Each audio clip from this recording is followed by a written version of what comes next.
How to store your potatoes and onions for a whole year without rotting or sprouting. Thousands of gardeners spend months growing beautiful potatoes and onions, only to lose half the harvest before winter is even over. Some begin sprouting within weeks. Others quietly rot from the inside, one soft spot spreading through an entire bin before anyone notices. And the frustrating part is that it usually isn't the vegetables. It's the way they're being stored. With grocery prices climbing, and more backyard growers than ever bringing in a real summer harvest, wasting half of it to rot or sprouting is one of the most preventable losses in home gardening. By the end of this video, you'll know the 7 storage principles experienced gardeners rely on to keep potatoes and onions fresh for months, and why one common mistake causes more rot than almost anything else on this list. Freshly harvested vegetables don't automatically store well the moment they come out of the ground. They're still living tissue, breathing, releasing moisture, and reacting to everything around them. Modern homes, with their climate-controlled rooms, bright kitchens, and refrigerators, often create exactly the wrong environment without anyone realizing it. Most families unknowingly cut their storage life in half before the vegetables even make it to a shelf. Let's fix that, starting with the very first decision that determines everything else. Number 1. Harvest timing is where storage success or failure actually begins, long before anything gets put away. Potatoes and onions harvested too early, while still immature, almost never store well, no matter what you do afterward, because their skins haven't had time to toughen into a real protective barrier. For potatoes, wait until the foliage above ground has yellowed and mostly died back on its own. That's the plant's own signal that it's finished directing energy downward, and the skins have had time to set. Pulling potatoes while the plant is still green and lush might give you a bigger-looking harvest, but those thin-skinned potatoes will start shriveling and rotting within weeks. For onions, wait until the green tops naturally flop over and begin drying at the neck, which usually happens on their own, without any help needed. Onions pulled while the tops are still upright and green have soft, unfinished necks that let in bacteria almost immediately. The common mistake here is impatience, harvesting early because the vegetables look ready on the outside. But this is where most home gardeners accidentally set themselves up for months of frustration before they've even gotten anything indoors. Get the timing right, and everything that follows becomes dramatically easier. Number 2.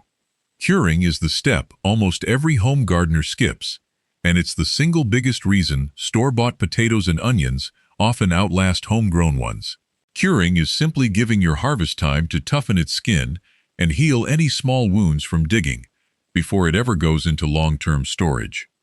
For potatoes, spread them in a single layer in a dark, well-ventilated space between 50 and 60 degrees for 1 to 2 weeks. Darkness matters enormously here, since light exposure during curing causes potatoes to turn green and develop a bitter, mildly toxic compound called solanine. A garage floor, a covered porch out of direct light, or a cardboard box in a dim room all work well. For onions, the process looks different. Lay them out somewhere warm, dry, and well ventilated, ideally 75 to 85 degrees, for 2 to 3 weeks, until the outer skins turn papery and the necks are completely dry and tight. A covered porch, a garage with airflow, or a shaded spot outdoors all work, as long as rain and direct sun stay off the bulbs. Skipping this step is the mistake almost everyone makes after bringing vegetables indoors.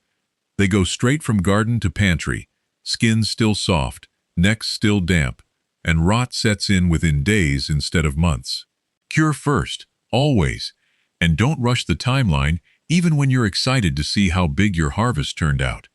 Number 3. Choosing the correct storage temperature is where most home storage plans quietly fall apart, and it's where most harvests are accidentally ruined without anyone realizing why. Potatoes want cool, consistent conditions, ideally between 35 and 45 degrees, in a dark space with decent airflow. Here's the part that surprises almost everyone. Refrigerators, while cold enough, are actually a poor long-term choice for potatoes.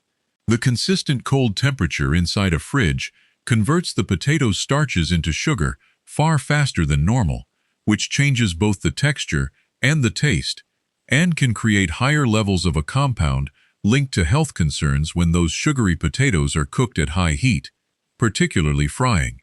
A basement, root cellar, unheated garage, or even an insulated cooler in a cool spot all outperform a refrigerator for actual storage. Onions want it slightly different, cool and dry, somewhere between 35 and 50 degrees, but critically, low humidity, which we'll get to in a moment. A pantry shelf, a cool closet, or a basement all work well for onions as long as moisture stays controlled. If you think temperature is the biggest problem on this list, wait until number 5, because there's a factor most people never even think to control that matters just as much. Number 4. Humidity and airflow quietly determine whether your harvest rots or simply dries out gracefully over months. And this is exactly where most people never notice a problem until half their harvest is already gone.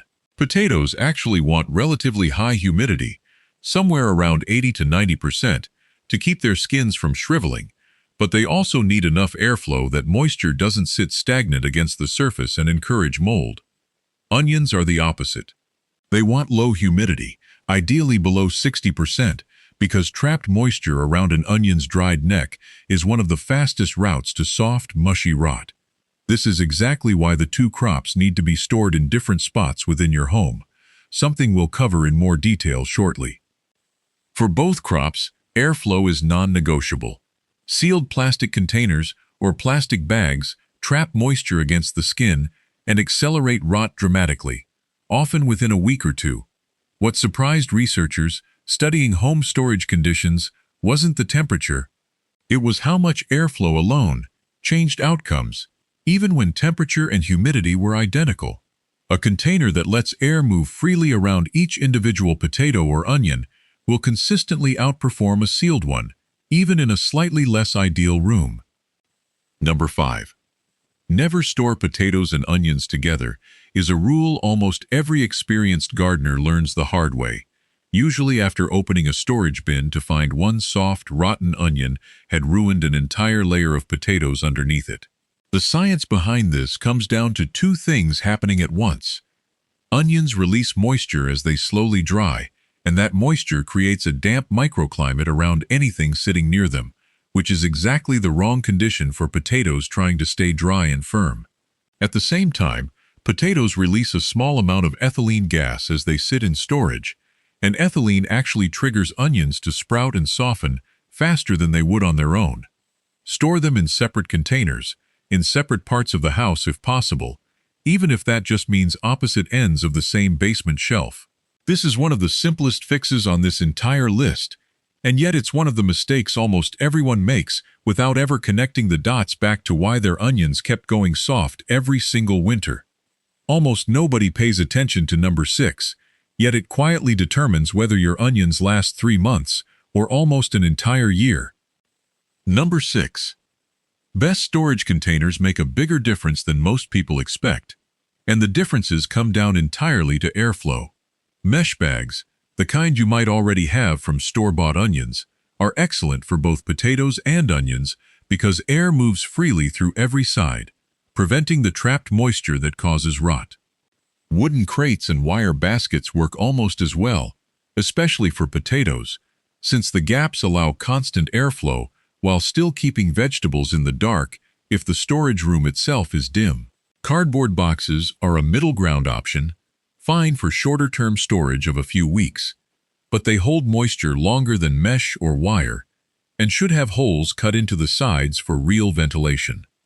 Paper bags work well for onions specifically, since paper naturally wicks away small amounts of moisture while still blocking light. What doesn't work for either crop is sealed plastic. Plastic bags and airtight bins trap humidity against the skins almost immediately, and that trapped moisture is one of the fastest routes to widespread rot, sometimes within a single week of sealed storage. If you've already spotted 1 or 2 mistakes in your own storage routine while listening to this, don't leave yet, because the final number is often the difference between vegetables lasting a few weeks and lasting almost an entire year. Number 7. Monthly inspection and removing bad vegetables before they spread decay is the simplest habit on this entire list, and it's also the one that dramatically extends storage life more than almost anything else combined. A single soft, rotting potato or onion left in a bin doesn't just spoil on its own. It releases moisture and, in the case of potatoes, ethylene gas that accelerates decay in everything touching it. Once a month, go through your storage containers and physically check each potato and onion, removing anything soft, sprouting, or showing dark spots immediately. This takes 10 or 15 minutes, and it's the difference between catching one bad potato early versus discovering half a bin ruined 3 months later. This habit matters just as much in an apartment pantry or a garage as it does in a proper root cellar. Warmer climate growers without access to a naturally cool basement can replicate these conditions using an insulated cooler kept in the coolest, darkest spot in the home, or even a dedicated mini-fridge set slightly warmer than a standard refrigerator, checked and rotated just as regularly. The principle stays the same everywhere. Cool, dark, airflow, separation, and regular inspection, whether you're working with a full root cellar or a single shelf in a closet. Preserving a harvest is just as important as growing it in the first place, and every principle on this list comes down to giving potatoes and onions the conditions they'd naturally have in the ground or in a cool, shaded barn, rather than the bright, warm, sealed conditions of a modern kitchen. What's the longest you've ever successfully stored potatoes or onions? Let everyone know in the comments. Like this video if it's going to change how you store your harvest this year. Subscribe for more practical homesteading and self-sufficiency tips, and drop a comment with any storage questions before you head out to check on your own vegetables.